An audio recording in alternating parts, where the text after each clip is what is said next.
services asked us to come up with a way of creating a soap that would have a high surface area.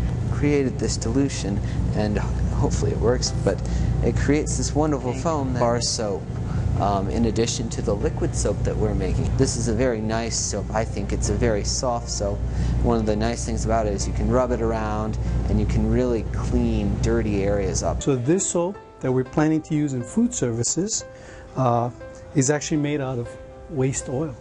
The soap project began with David Keala, who had the idea of using this leftover glycerol. Right. The leftover glycerol he was made aware of by HRI, Hawaiian Reserves Incorporated.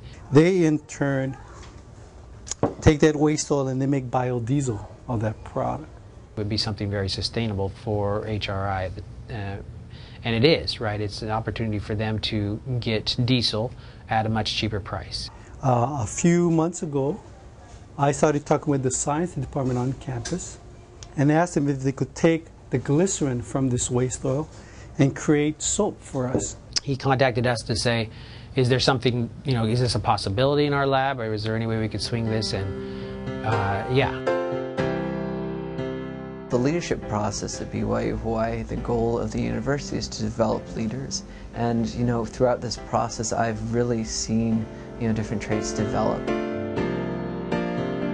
We started with this very small group of students, just a few people, and through the transition there have been more people, and as a result it requires leaders.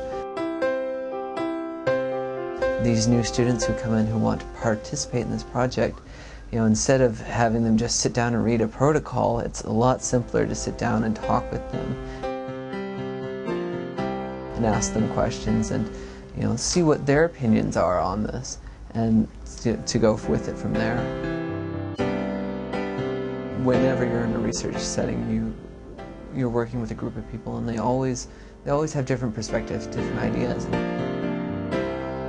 There have been a few occasions where opinions differ, and the best way is to work it out.